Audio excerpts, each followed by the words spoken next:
Kita sudah tahu contoh akte pendirian koperasi desa atau kelurahan merah putih. Mau tahu caranya? Simak videonya untuk info selengkapnya. Video ini dipersembahkan oleh Zona Penjelasan, memaparkan dengan kata, menerangi dengan makna. Halo teman-teman semua, kembali lagi bersama Zona Penjelasan. Pada video kali ini saya akan berbagi mengenai contoh akte pendirian koperasi desa atau kelurahan merah putih. Nah, dalam mendirikan sebuah koperasi ada satu dokumen yang sangat penting, yaitu akte pendirian koperasi. Akte ini disusun oleh notaris berdasarkan hasil rapat pendirian dan berfungsi sebagai dasar hukum berdirinya koperasi. Sesuai dengan petunjuk pelaksanaan Menteri Koperasi Republik Indonesia Nomor 1 Tahun 2025, khususnya di lampiran 7 ini sudah dicontohkan untuk format lengkap akte pendirian koperasi desa atau kelurahan merah putih ya. Nah, di sini kita akan bahas ya, teman-teman. Nah, di sini akte dimulai dengan pernyataan waktu ya. Di sini pernyataan waktu, tanggal dan tempat, serta notaris mencatat siapa saja yang hadir termasuk saksi-saksi yang dikenal. Nah, di sini nanti akan disebutkan menghadap kepada saya, ini nama notarisnya ya. Sebagai sarjana hukum, notaris disebutkan kabupaten atau kotanya dan kantornya berlokasi di mana. Nah, setelah itu dicantumkan juga nama, tempat tanggal lahir, alamat, nomor KTP serta jabatan para pendiri ya. Di sini para pendirinya itu ada 3, yaitu ketua, di sini ketua pendiri, sekretaris, dan bendahara, di sini nomor 3. Nah, setelah itu disebutkan juga bahwa koperasi didirikan berdasarkan berita acara ya. Di sini sudah disebutkan berdasarkan berita acara yang sebelumnya sudah dilakukan oleh para anggota pendiri. Nah, langsung setelah itu di sini koperasi juga sudah diberi nama ya, teman-teman nanti. Nah, di sini berita acara rapat pendiri koperasi tersebut yang aslinya bermateri cukup diletakkan pada nota akte ini karena itu bertindak untuk dan atas nama para pendiri ya.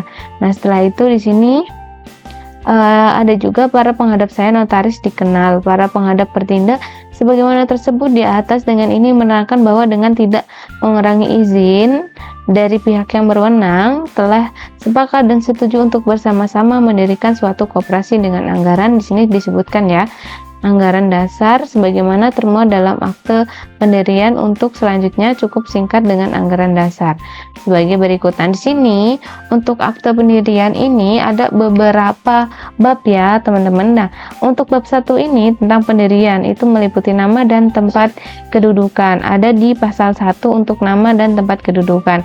Ini ada 4 poin. Yang pertama ada koperasi ini bernama Koperasi Desa Merah Putih, disebutkan langsung namanya yang sudah dibuat.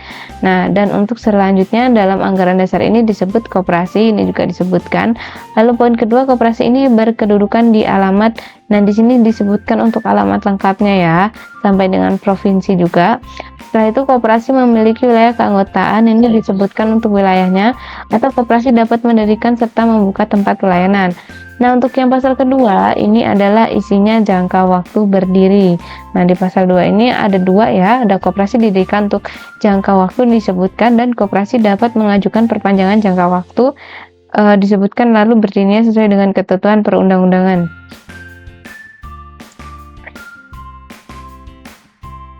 Setelah itu di pasal 3 itu ada maksud dan tujuan serta kegiatan usaha. Nah, di sini juga sudah dijelaskan ya, ada maksud dan tujuan koperasi adalah untuk meningkatkan kinerja koperasi dan kesejahteraan anggota. Nah, untuk yang poin kedua, untuk mencapai maksud dan tujuan sebagaimana dimaksud dalam ayat 1. Koperasi melakukan kegiatan usaha antara lain. Nah, di sini ada tentang perdagangan eceran, perdagangan eceran yang makanan, perdagangan eceran makanan atau tembakau ya, teman-teman. Lalu di sini ada beberapa jenis perdagangan dan di sini ada kodenya ya, teman-teman. Nah, kalian nanti bisa mengambil kode ini. Nah, misalnya kalian membuka koperasi tentang jasa pengurusan transportasi. Berarti untuk kodenya ini ya. Nah, setelah itu untuk bab 2 itu ada pasal 4 modal koperasi. Nah, di sini dijelaskan tentang modal-modalnya, ada simpanan pokok, simpanan wajib atau dana hibah juga. Setelah itu modal koperasi terdiri dari modal sendiri dan modal pinjam. Nah, selain itu ini ada di poin ketiga, selain modal koperasi sebagaimana yang dimaksud dalam ayat 2, koperasi dapat pula melakukan pemupukan modal yang berasal dari modal penyertaan.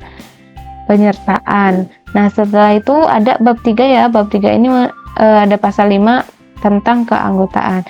Nah, di sini ada beberapa anggota ya. Anggota koperasi terdiri dari anggota dan anggota luar biasa. Lalu untuk persyaratan diterima menjadi anggota sebagai berikut, itu warga negara Indonesia, cakap melakukan tindakan hukum, bertempat tinggal atau berdomisili yang sama dengan wilayah keanggotaan koperasi, dan di sini telah melunasi simpanan pokok. Lalu keanggotaan berakhir apabila di sini disebutkan ya, apabila meninggal atau berhenti atas permintaan sendiri atau diberhentikan. Lalu untuk poin keempat ini, dalam hal anggota diberhentikan oleh pengurus bagaimana dimaksud dalam ayat 3 huruf C, maka kepada yang bersangkutan diberi hak membela diri dalam rapat anggota. Nah, untuk yang poin kelima, rapat anggota sebagaimana dimaksud pada ayat 4 dapat menerima atau menolak keputusan pengurus tentang pemberhentian anggota. Nah, setelah itu yang poin ke-6, ketentuan lebih lanjut tentang berakhirnya keanggotaan sebagaimana dimaksud dalam ayat 3 diatur dalam anggaran rumah tangga. Nah, di sini ada pasal 6 ya, mengenai kewajiban dan hak anggota. Jadi setiap anggota memiliki beberapa kewajiban ya. Di sini ada 5 kewajiban. Setelah itu setiap anggota juga memiliki hak. Di sini ada haknya, ada 5 poin ya, teman-teman. Nah, setelah itu di pasal 7 ini ada anggota luar biasa. Nah, anggota luar biasa koperasi ini adalah orang yang mendapatkan pelayanan menjadi anggota koperasi namun tidak memenuhi persyaratan keanggotaan dan penduduk Indonesia bukan warga negara sepanjang memenuhi ketentuan perundang-undang yang berlaku. Lalu di pasal 8 ada kewajiban dan hak anggota luar biasa, terdiri dari setiap anggota luar biasa memiliki hak. Di sini disebutkan ya, ada 3.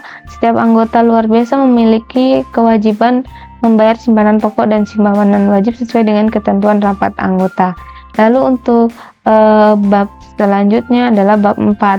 Nah, di bab 4 ini ada perangkat organisasi koperasi di pasal 9. Nah, koperasi mempunyai perangkat organisasi koperasi yang terdiri dari, di sini ada rapat anggota, pengurus, dan pengawas. Lalu untuk pasal ke-10 ini tentang rapat anggota. Ada beberapa poin ya tentang rapat anggota, ini ada 4. Yang pertama, rapat anggota merupakan pemegang kekuasaan tertinggi. Yang kedua, rapat anggota terdiri dari rapat anggota dan rapat anggota luar biasa. Yang ketiga, rapat anggota koperasi berwenang. Di sini ada 7 wewenang ya, di sini teman-teman dari A sampai G. Nah, setelah itu anggota dapat juga mengambil keputusan yang sah tanpa mengadakan rapat anggota secara fisik dengan ketentuan semua anggota telah diberitahu secara tertulis dan semua anggota memberikan persetujuan mengenai usul yang diajukan tertulis serta menandatangani persetujuan tersebut. Jadi di sini anggotanya harus tetap tahu walaupun hanya tertulis ya, tidak secara langsung ikut mengambil keputusan. Nah, setelah itu untuk pasal ke-11 ini ada tentang penyelenggaraan rapat anggota. Di sini ada 5 poin. Ya, rapat anggota diselenggarakan oleh pengurus koperasi, rapat anggota dihadiri oleh anggota, pengurus, dan pengawas. Rapat anggota dipimpin oleh seorang pimpinan rapat yang dipilih dari anggota yang ada dalam rapat, bukan pengurus.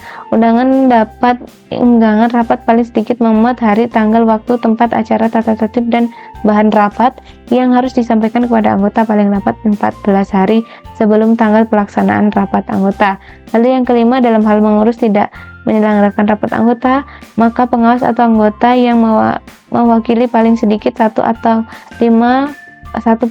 dari jumlah seluruh anggota dapat menyelenggarakan rapat anggota yang akan diatur dalam anggaran rumah tangga. Lalu untuk ke pasal ke-12 ini ada quorum dan pengambilan keputusan. Nah, di sini lumayan banyak ya, poinnya ada 11 teman-teman. Nanti kalian bisa baca di petunjuk pelaksanaan Menteri Koperasi ya di RI. Lalu untuk pasal ke-13 itu ada tentang rapat anggota tahunan. Lalu untuk pasal ke-14 adalah rapat anggota luar biasa. Lalu di pasal ke-15 pengurus persyaratan pengurus. Nah, di sini ada persyaratan pengurus ya, teman-teman. Lalu di pasal ke-6 ini ada pengangkatan dan penggantian dan pemberhentian pengurus. Lalu di sini pasal 18 ada tentang pengawas. Pasal 19 ini juga ada. Lalu untuk bab 5 ini pasal 20 sisa hasil usaha cara pembagian. Lalu ada dana cadangan di pasal 21. Lalu di pasal 22 ada defisit usaha, ini ya, defisit hasil usaha.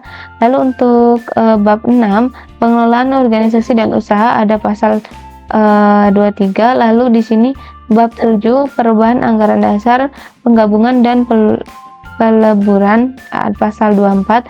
Lalu di sini ada bab 8 mengenai pembubaran dan hapusnya status badan hukum pembubaran ada pasal 25. Lalu ada bab 9 tentang saksi ada pasal 26. Lalu bab 10 ketentuan penutup pasal 27. Lalu ada anggaran rumah tangga dan peraturan khusus ada di pasal ke-28. Nah, demikianlah dibuat sebagai minuta dan diresmikan di ini disebutkan tepatnya pada jam, hari, tanggal, bulan dan tahun seperti disebut pada awal kita dengan dihadiri oleh, di sini disebutkan ya siapa aja yang menghadiri. Lalu keduanya pegawai kantor notaris sebagai saksi-saksi. Setelah saya notaris bacakan akte ini kepada para penghadap dan para saksi, maka segera menghadap para saksi dan saya notaris menandatangani akte ini dibuat dengan, nah di sini lalu diberi nama dan tanda tangan ya teman-teman. Nah, jadi seperti itu ya teman-teman contoh akte pendirian Koperasi Desa atau Kelurahan Merah Putih. Nah, sekian video dari Zona Penjelasan. Terima kasih untuk kalian yang sudah menyimak videonya dari awal sampai akhir. Semoga videonya bermanfaat. Sampai jumpa di video berikutnya.